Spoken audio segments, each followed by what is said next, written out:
একটা ছোট্ট খুবই গুরুত্বপূর্ণ টপিক নিয়ে হাজির হয়ে গেলাম ত্রিকোণমিতির উপরে। এইচএসসি এক্সামের জন্য এমসিকিউতে আসবে এরকম ধরনের টপিক। কিছু এমসিকিউ আমাদের জন্য মুখস্থর মতো রাখা লাগে ত্রিকোণমিতিতে, তো কিছু সূত্র থেকে ডিরেক্টলি চলে আসে। কি কি সূত্র আমি যদি দেখি, ত্রিভুজের সাইন সূত্র 1/sin a/sin a = b/sin b = c/sin c, এটা সমান আবার লেখা যায় টুয়াইস আর। আর হচ্ছে একটা ত্রিভুজের পরিব্যাসার্ধ। এরপরে কোসাইনের সূত্র cos a = b² + c² - a² / 2bc, cos b = c² + a² - b² / 2ca, cos c = a² + b² - c² / 2ab। একটা ব্যাপারে মাথায় রাখা যায়, এটা কিভাবে মনে রাখা যায়? a যদি থাকে ওই a স্কয়ারের আগে মাইনাস, b যদি থাকে b স্কয়ারের আগে মাইনাস, c যদি থাকে c স্কয়ারের আগে মাইনাস। ওকে, আচ্ছা এরপরে কি, যে কোনো ত্রিভুজ abc এর ক্ষেত্রে a = b cos c + c cos b, b = c cos a + a cos c, c = a cos b + b cos a। তো একটা ব্যাপার মাথায় রাখা যায়, এটা কিভাবে? যদি আমার মনে করো a দেওয়া থাকে, বাম পাশে a থাকলে ডান পাশে b আর c থাকবে, বাম পাশে b থাকলে ডান পাশে c আর a থাকবে, আর বাম পাশে c থাকলে ডান পাশে a আর b থাকবে। এভাবে আসলে মনে রাখা যায়। ওকে, আচ্ছা সামনে আগে অর্ধকোণের সূত্র সংক্রান্ত এইখানে যে যাবতীয় যত রকমের ফর্মুলা আসলে আছে এগুলো একটি ইম্পর্টেন্ট, যার মধ্যে সাইন যেগুলো আসলে আছে এটা একটি ইম্পর্টেন্ট, তার মধ্যে এবার কজ এ আছে এটাও একটু ইম্পর্টেন্ট, তাই না? একটা মাথায় রাখলে কিন্তু, জাস্ট এটা মাথায় রাখলে কিন্তু বাকিগুলো আসলে অটোমেটিক বোঝা যায়। এটা মাথায় রাখলেও বাকিগুলো আসলে অটোমেটিক বোঝা যায়, এটাও মাথায় রাখলে বাকিগুলো আসলে অটোমেটিক বোঝা যায়। তো আমরা যদি দেখি যে এটা কি হচ্ছে, যে যেহেতু এখানে অ্যাঙ্গেল এ আছে তাহলে এখানে বি আর সি দিয়ে দেওয়া, এখানে অ্যাঙ্গেল বি আছে তার মানে সি আর এ দিয়ে দেওয়া, এখানে অ্যাঙ্গেল সি আছে তাই এখানে এ আর বি দিয়ে দেওয়া, এখানে অ্যাঙ্গেল এ, তাই দেখো নিচের পার্টটা আসলে আমার মনে করো ইয়ের মতো আসলে আছে, যে সাইনের নিচের পার্টের মতো আসলে আছে, তবে একটু আলাদা কি, এখানে এ থাকলে এখানে এ দিয়ে দেওয়া, এখানে বি থাকলে এখানে বি দিয়ে দেওয়া, এখানে সি থাকলে এখানে সি দিয়ে দেওয়া, বাট নিচের পার্টটা কিন্তু আমার আগেরটার সাথে আসলে মিলছে, সাইনের সাথে আসলে মিলছে। আর একইভাবে এখানে দেখো ট্যানের ক্ষেত্রে উপরে আসলে ডেল, এটা তার ক্ষেত্রফল বোঝানো হচ্ছে, নিচে s × s - a, এখানে s × s - b বি এর ক্ষেত্রে, s × s - c এর ক্ষেত্রে। এই ডেল ক্ষেত্রফল যেটা, এটা বুঝলাম, বাট s মানে হচ্ছে অর্ধ পরিসীমা a + b + c/2। আচ্ছা এটা গেল। সামনে যদি আগাই, আর ত্রিভুজের ক্ষেত্রফলের কিছু ফর্মুলা আসলে আছে, এটা মাথায় রাখবো, হাফ ইন্টু যে কোনো বাহুর দৈর্ঘ্যের গুণফল প্লাস ওই বাহু দুইটার অন্তর্ভুক্ত কোণের সাইন। এটা হচ্ছে কি, ওই যে এটা ছোটবেলার ফর্মুলা, এটা 9-এ শিখে আসছো। এটা দেখো, এই যে এটা একটি ইম্পর্টেন্ট, দেখো এটা একটি ইম্পর্টেন্ট, সেটা হচ্ছে কি ডেল ABC/4r, আর মানে পরিব্যাসার্ধ, আর একটা হচ্ছে ডেল মানে ক্ষেত্রফল, তো আর এস, এখানে আর মানে হচ্ছে অন্তঃব্যাসার্ধ, তাহলে ABC/4r হচ্ছে, ওইখানে আর হচ্ছে পরিব্যাসার্ধ, আর আর ইন্টু এস মানে অন্তঃব্যাসার্ধের সাথে তুমি যদি অর্ধপরিসীমা গুণ করে দাও তাহলে ত্রিভুজের ক্ষেত্রফল পেয়ে যাবা, তাহলে ত্রিভুজের ক্ষেত্রফল পেয়ে যাওয়া যাবে, যে আর হচ্ছে আমাদের অন্তঃব্যাসার্ধ। সামনে যদি আগাই, আচ্ছা এমসিকিউতে চলে আসলাম। দেখো ঢাকা বোর্ড 2023-এর এমসিকিউ, ডিরেক্টলি ফর্মুলা ডেল ABC/4r, এই যে একটু আগে আমরা শিখলাম, এটা অ্যান্সার হচ্ছে এ। তারপরে যদি আমরা আগাই, এখানে কি বলছে, এ বাহুর মান দেওয়া, বি বাহুর মান দেওয়া, অ্যাঙ্গেল সি, ত্রিভুজ এবিসি বের করতে হবে। তাহলে কোন ফর্মুলা? আমাদের ফর্মুলা হচ্ছে half A B into sign C এর ফর্মুলা। তো হাফ এ হচ্ছে কত, এ হচ্ছে 2, বি হচ্ছে 1, আর সাইন সি হচ্ছে 60 ডিগ্রি দিয়ে দেওয়া, তাহলে এটা 2 কাটাকাটি, এখানে 1, তো সাইন 60 হচ্ছে জাস্ট ভ্যালু আমাদের, রাইট? সাইন 60 হবে রেজাল্ট, সাইন 60 মানে √3/2, তাহলে অ্যান্সারে কি √3/2 আছে? √3/2 আমাদের অপশনে আছে, এটা আমাদের কারেক্ট অ্যান্সার। সামনে আগায় যাই আমরা, সামনে যদি আগায় যাই, দেখো এই জায়গায় এখন অ্যাঙ্গেল বি দেওয়া, অ্যাঙ্গেল সি দেওয়া, এখানে বি বাহু দেওয়া, আমার হচ্ছে একক হলে সি বাহুর দৈর্ঘ্য বের করতে হবে, ঠিক আছে? এখানে একক হলে সি বাহুর দৈর্ঘ্য বের করতে হবে, সি বাহুর দৈর্ঘ্য বের করতে হবে, সি বাহুর দৈর্ঘ্য, এটা একটা প্রবলেম। সো আমরা জানি কি, আমরা জানি b/sin b = c/sin c, এটা আমরা জানি, তাই না? আমাদের সি বাহুর দৈর্ঘ্য বের করতে হবে। তো সি বাহুটা আমি লিখতে পারবো কি, সি বাহুকে আমি লিখতে পারবো হচ্ছে b × sin c / sin b। ওকে, দেখো প্রত্যেকটা মান কিন্তু তোমার জানা আছে। বি বাহুর দৈর্ঘ্য আসলে কত? বি বাহুর দৈর্ঘ্য দেওয়া আছে তোমার 3√3, সাইন সি অ্যাঙ্গেলের মান কত দেওয়া? সি অ্যাঙ্গেলের মান দেওয়া আছে তোমার 30 ডিগ্রি / সাইন বি অ্যাঙ্গেল কোথায় দেওয়া? বি অ্যাঙ্গেলের মান তোমার দেওয়া আছে 60 ডিগ্রি। ঠিক আছে, প্রত্যেকটা মান আমরা বসিয়ে দিব। মান যদি আমরা বসিয়ে দেই তাহলে আমরা কিন্তু অঙ্ক মিলে ফেলতে পারবো। ওকে, তো এরপরে মান বসাবো, এখানে আসবে হচ্ছে 3√3, সাইন 30 মানে হচ্ছে হাফ, হোল / সাইন 60 মানে হচ্ছে √3/2, 2, ওকে। তাহলে √3 কাটাকাটি, হাফ হাফ কাটাকাটি, অ্যান্সার কিন্তু আমাদের জন্য 3 কি আমাদের আছে, এই তো। তার মানে অ্যান্সার হচ্ছে আমাদের ডি, 3 একক, ওকে। সামনে আগায় যাই। এখানে কি এই cos a/2 ডিরেক্টলি চলে আসছে, এটা কিন্তু আমাদের কোনটা অ্যান্সার বলতে পারবা? এটা কিন্তু আমাদের হচ্ছে এইটা আমাদের অ্যান্সার, এই যে s × s - a/bc পুরোটার উপর রুট। এটা কিন্তু কিসের জন্য? এটা কিন্তু sin a/2 এর জন্য, এটা sin a/2 এর জন্য, আর এটা কিন্তু cos a/2 এর জন্য, ওকে। এই তো দেখো ডিরেক্টলি ফর্মুলা থেকে আমাদের এমসিকিউ আসতেছে, পাশে কিন্তু সব আসলে আমাদের রেফারেন্স দিয়ে দেওয়া আছে। এখানে দেখা যাচ্ছে উদ্দীপকে ত্রিভুজ দিয়ে দেওয়া, বি থাকলে সি আর এ দিয়ে থাকবে, তার মানে এই অপশনটা কারেক্ট। এটা যে কোথা থেকে আসছে এই জিনিসটা, cos s মানে কি, এটা তো s তো কোথাও নাই, তাই না? তো এটা বাদ, এটা হবে না। আবার এখানে কি, এই যে দেখো এটা কিন্তু আমাদের আসছে কোনটা থেকে, এই যে c/sin c, ওই যে a/sin a = b/sin b = c/sin c = 2r ছিল, সেখান থেকে কিন্তু আসলে এই লাইনটা নিয়ে আসা যাবে। তার মানে এটা আমাদের জন্য কারেক্ট। তার মানে আমাদের জন্য কারেক্ট হচ্ছে কোনটা, 1 ও 3। সামনে আগে এবিসি ত্রিভুজের ক্ষেত্রফল বের করতে হবে। দুইটা বাহু দেওয়া, সন্নিহিত বাহুদের মধ্যবর্তী অ্যাঙ্গেলও দেওয়া। তাহলে আমার ফর্মুলা হচ্ছে হাফ ইন্টু সন্নিহিত বাহুদ্বয়ের গুণফল ইন্টু সন্নিহিত বাহুদ্বয়ের, মানে ওই যেই বাহু দুইটা নিচ্ছি আমি সেই বাহুদের মধ্যবর্তী কোণের সাইন।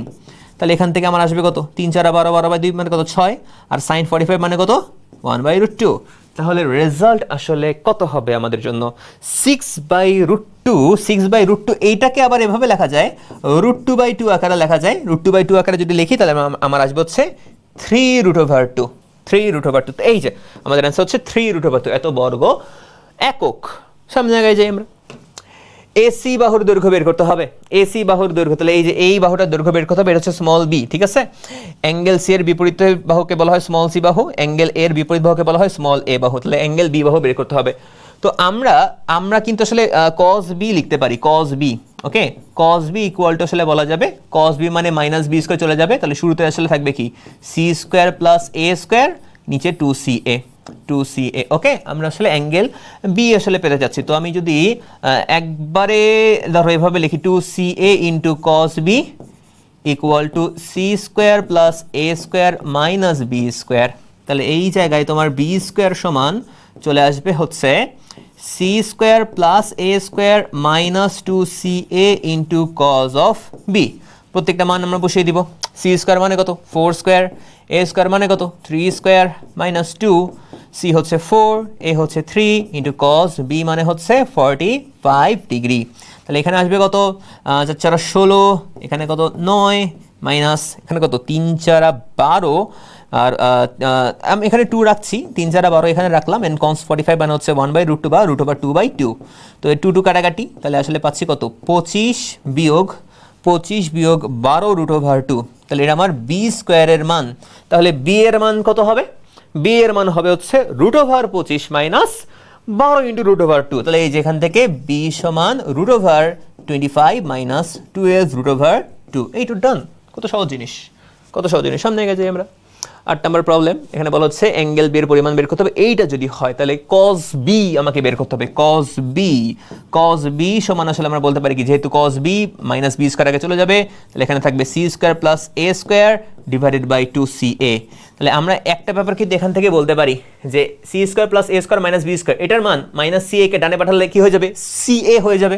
তাহলে শুধু ca থাকলো ডিভাইডেড বাই 2ca, কাটাকাটি করে হাফ পেয়ে গেল। তাহলে cos b এর মান হাফ। এখন cos কত ডিগ্রির মান হাফ হয়, cos হচ্ছে আমাদের 60 ডিগ্রির মান হাফ হয়, cos 60 ডিগ্রির মান হাফ। তার মানে আমাদের অ্যান্সার হচ্ছে 60 ডিগ্রি, ওকে। সামনে এগিয়ে যাই আমরা।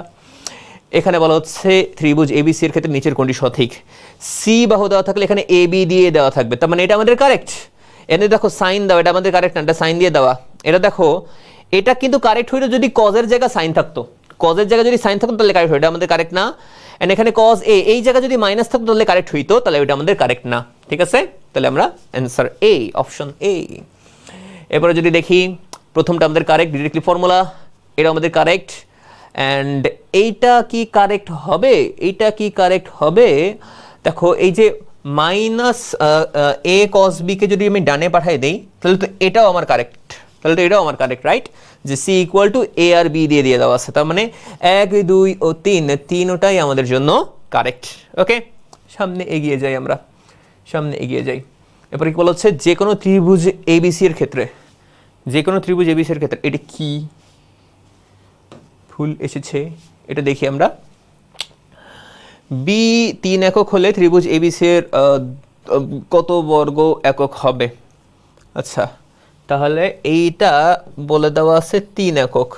এটা যদি 3 একক বলে দেওয়া হয় তাহলে আমাকে বলছে যে আমাদের ত্রিভুজ এবিসির ক্ষেত্রফল আসলে কত হবে। তো এইটা যদি বের করতে হয় আমরা কিভাবে বের করতে পারবো? এটা আমরা কিভাবে বের করতে পারবো? দুইটা অ্যাঙ্গেল দিয়ে দেওয়া আছে, রাইট? দুইটা অ্যাঙ্গেল দেওয়া আছে, 30 ডিগ্রি দেওয়া, এটা হচ্ছে 120 ডিগ্রি দেওয়া, এটা হচ্ছে বি দেওয়া হচ্ছে, বি এর মান হচ্ছে আমাদের জন্য 3। বেশ ভালো একটা প্রবলেম কিন্তু এটা আমাদের, রাইট? এটা ভালো একটা প্রবলেম। তো এইটা আমরা যদি সলভ করতে চাই, আমরা এইভাবে একটু চিন্তা করার চেষ্টা করি। কীরকম চিন্তা করার চেষ্টা করি? এইখানে যে অ্যাঙ্গেলটা দেওয়া আছে এই অ্যাঙ্গেলের বিপরীতে এ বাহু, এখানে যে অ্যাঙ্গেলটা দেওয়া আছে এই অ্যাঙ্গেলের বিপরীতে বি বাহু। তাহলে আমরা এই জিনিসটা লিখতে পারি যে A by sine A equal to B by sine B, এভাবে আমি লিখতে পারি। আচ্ছা, এভাবে লেখার পর আমি এ বাহুটা সমান লিখতে পারি B into sine A divided by sine B, এটা আমি লিখতে পারি। অ্যান্ড দেন বি বাহু হচ্ছে 3, সাইন এ মানে হচ্ছে 120 degree divided by sine B, B মানে হচ্ছে আমাদের 30 ডিগ্রি। আমি কি ভুল করেছি? আমি ভুল করেছি। এইখানে এ মানে হচ্ছে 30 ডিগ্রি, সাইন বি, বি মানে হচ্ছে 120 ডিগ্রি। তাহলে এখানে আমার আসবে হচ্ছে 3 ইন্টু সাইন 30। আচ্ছা, এটা এরকমই রাখি, এটা এমনই রাখি, এ বাহুকে এমনই রাখি। এখন এ বাহুকে এমন রাখার পর আমি একটা কাজ করতে পারি। কাজটা কি? কাজটা হচ্ছে আমি এ বাহু যেহেতু জেনে গেছি, তাহলে আমার ক্ষেত্রফলের ফর্মুলাটা দাঁড়াবে হচ্ছে এরকম। ক্ষেত্রফলের ফর্মুলা দাঁড়াবে হচ্ছে half A B sine C. Okay, তাহলে হাফ এ মানে তো হচ্ছে 3 into sine 30 degree by sine 120 degree, এর মান বসালাম। বি মানে হচ্ছে 3, আর সাইন সি এটা যদি 30 ডিগ্রি হয়, এটা যদি 120 ডিগ্রি হয়, মানে আসলে কত? আরে 12 আর 3 হচ্ছে 15, তাই না? 12 13 14 15 16 17 18 30 ডিগ্রি আরও লাগবে। 180 ডিগ্রি না ত্রিভুজে 3 কোণের সমষ্টি। তাহলে এটা আমার 30 ডিগ্রি যেহেতু হয়ে গেছে, তাহলে আমি এখানে আসলে দিলাম কত? Sign 30 degree. ওকে, এটা আমাদের চলে আসছে। তাহলে এখান থেকে আমরা ক্যালকুলেটারে মান বসাবো। এই জায়গায় এটা আমরা ক্যালকুলেটারে মান বসাবো। ক্যালকুলেটার আমার হাতে এই মুহূর্তে নাই, যার কারণে আমি এভাবে লিখে যাই হাফ 3 ইন্টু 3 মানে 3 স্কোয়ার মানে 9 ইন্টু সাইন 30 মানে হাফ। ওকে, সাইন 30, এই সাইন 30 মানেও হাফ, আর সাইন 120 মানে হচ্ছে √3/2। তাহলে আমার আসবে কত? তাহলে আমার আসবে হচ্ছে √3 বিশিষ্ট জিনিস আমার কাছে আছে। আচ্ছা, তো আমার এইখানে এই একটা হাফ হাফ কাটাকাটি, এই হাফের সাথে হাফ যখন গুণ হবে তাহলে আমি পাবো হচ্ছে 9 ডিভাইডেড বাই 4 √3। ওকে, তাহলে উপরে √3 দ্বারা গুণ, নিচেও √3 দ্বারা যদি গুণ করি তাহলে পাবো হচ্ছে 9 √3 ডিভাইডেড বাই 4 ইন্টু 3। তাহলে 3 কাটাকাটি করলে 3 √3/4, 3 √3/4 হচ্ছে আমাদের জন্য অ্যান্সার। ওকে, তাহলে বোঝা যাচ্ছে ব্যাপারটা যে এই টাইপের যেই প্রবলেমগুলো আমাদের আছে এমসিকিউতে, যেইটা আমাদের ফর্মুলা মুখস্থ রাখা লাগছে, পরীক্ষার আগেটাতে কিন্তু এই ফর্মুলাগুলো দেখে যাওয়া বাধ্যতামূলক। ঠিক আছে? আসসালামু আলাইকুম।